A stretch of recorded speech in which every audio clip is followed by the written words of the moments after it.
नमस्कार।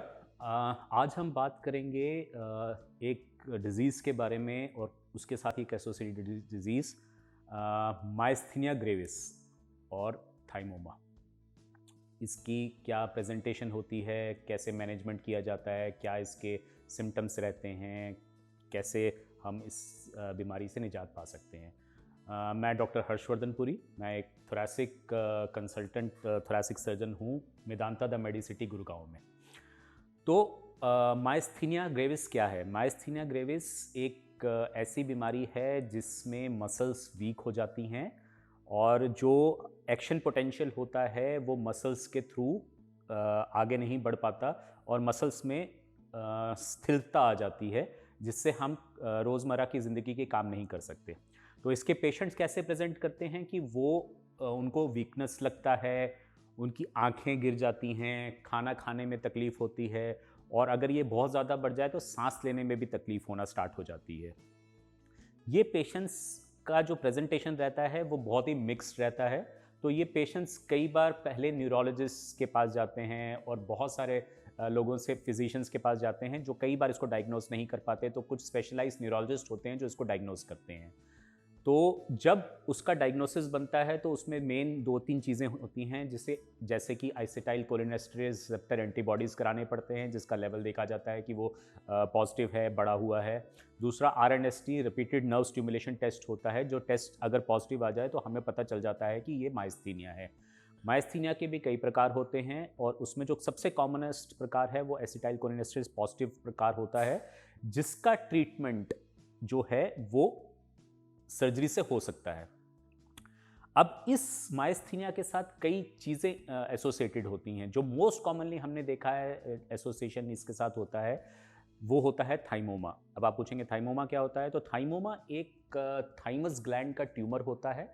Thymus gland जो है वो ये ब्रेस्ट बोन है, इसके नीचे एक छोटा-सा ग्लैंड होता है, जो 15-16 साल की उम्र तक सक्रिय रहता है और कुछ कुछ टी सेल्स के प्रोडक्शन में हेल्प करता है और उसके बाद वो असक्रिय हो जाता है, इसलिए वो इन्वॉल्यूट हो जाता है जो जैसे-जैसे हमारी उम्र बढ़ती है। पर कुछ लोगों में इसका ये ट्यूमर बन जाता है जो कि थाइमोमा कहा जाता है और थाइमोमा के कई परसेंटेज ऑफ कुछ परसेंटेज ऑफ लोगों में माइस्थीनिया की बीमारी जो होती है वो ज़्यादा होती है। तो जब ये पेशेंट्स हमारे पास आते हैं तो हम सीधा इन्हें सर्जरी के लिए पोस्ट नहीं करते। पहले तो मैंने जैसे आपको बताया कि जो टेस्ट होते हैं उससे इसका डायग्नोसिस बनाया जाता है। डायग्नोसिस बनाने के बाद हम अपने जो न्यूरोलॉजिस्ट होते हैं उनके पास ये पेशेंट को भेज दिया जाता है। तो मोस्टली जब ये पेशेंट हमारे पास प्रेजेंट करते हैं तो इनका माइस्थीनिया बिगड़ा होता है। तो पहला काम ये होता है कि इनके माइस्थीनिया को दवाइयों से स्टेबलाइज किया जाए। वो दवाइयों से किया जाता है, कभी-कभी प्लाज्मा फेरेसिस या खून बदल के किया जाता है, कभी आईवीआईजी जो इम्यूनोग्लोबुलिन्स होते हैं वो दे के किया जाता है और पेशेंट को स्टेबलाइज किया जाता है। उसके बाद अगर हमारा अगला काम होता है इनका एक सीटी करा के देखना कि वो थाइमोमा साथ में है या नहीं है। अगर वो थाइमोमा साथ में है तो हर केस में हमें सर्जरी करनी पड़ती है और अगर सपोज करिए वो थाइमोमा साथ में नहीं है तो कई कई केसेस में हमें थाइमिक हाइपरप्लेजिया मिलता है और कई केसेस में हमने देखा है कि थाइमस ग्लैंड जो थोड़ा सा बड़ा हुआ होता है उसको निकालने के बाद भी माइस्थीनिया की प्रॉब्लम सॉल्व हो जाती है। तो हम पेशेंट को सर्जरी के लिए प्रिपेयर करते हैं। प्रिपरेशन में पहला काम चीज़ मैंने आपको बता दिया कि न्यूरोलॉजिस्ट उसको क्लियर करते हैं, माइस्थीनिया का कंट्रोल करते हैं। कई तरह के टेस्ट होते हैं, इनके ऊपर एनेस्थीसिया की जांच होती है, हार्ट की जांच होती है। ये सब करने के बाद हम सर्जरी के लिए पोस्ट करते हैं। तो पहले हम ये सर्जरी कैसे किया करते थे? तो ये ब्रेस्ट बोन को काटा जाता था। ब्रेस्ट बोन को काट के इस ब्रेस्ट बोन को अलग किया जाता था औजारों की मदद से, जैसे ओपन हार्ट सर्जरी होती है, और जो थाइमस ग्लैंड सामने पड़ा होता था उसको नेक से लेके चेस्ट तक पूरा निकाल दिया जाता था। तो ये काफ़ी बड़ी सर्जरी होती थी। इसके बाद रिकवरी भी बहुत स्लो होती थी और पेशेंट्स को कई तरह की प्रॉब्लम्स, पेन, पोस्ट ऑपरेटिव काम करने में तकलीफ और कठिनाई का सामना करना पड़ता था। अब हम ये सर्जरी मिनिमल इन्वेजिव मेथड से कर पाते हैं। मिनिमल इन्वेजिव मेथड्स क्या होते हैं? जिनको वैट्स या रोबोटिक कहा जाता है। वैट्स होता है वीडियो असिस्टेड थोरैकोस्कोपिक सर्जरी, जिसमें हम छोटे-छोटे छेदों से, लंबे औजारों से ये ग्लैंड का सर्जरी कर पाते हैं। और दूसरा जो लेटेस्ट डेवलपमेंट है इस सर्जरी में वो है रोबोटिक सर्जरी, जिसमें रोबोट की मदद से हम इस ग्लैंड को 3 छोटे-छोटे छेदों से छाती में करके निकाल लेते हैं। सर्जरी में कोई डिफरेंस नहीं होता, सिर्फ हमारे एक्सेस में डिफरेंस होता है, वहाँ पहुँचने में डिफरेंस होता है और उस सर्जरी को पूरी तरह से कर दिया जाता है।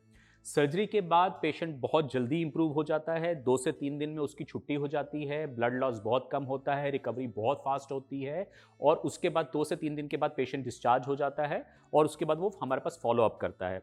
हमने अमूमन देखा है कि 33-33-33 का रूल मायस्थीनिया ग्रेविस में लगता है। थाइमोमा के पेशेंट में तो थाइमोमा निकालना बहुत ही ज़रूरी होता है, बट जिन पेशेंट्स में थाइमोमा नहीं होता और थाइमस हाइपरप्लास्टिक होता है या हाइपरट्रॉफिड होता है, हमने देखा है 33% पेशेंट्स में जो वो थाइमोमा की मायस्थीनिया की दवाइयाँ ले रहे होते हैं, वो बिल्कुल बंद हो जाती है। 33% में वो दवाइयाँ कम होकर मिनिमम पे आ जाती हैं, जिसमें कई स्टेरॉइड्स भी होते हैं, वो मिनिमम पे आ जाते हैं और 33% में हमने देखा है कि कोई चेंज नहीं होता और कुछ 1 या 2% में इसमें खराबी भी आ सकती है।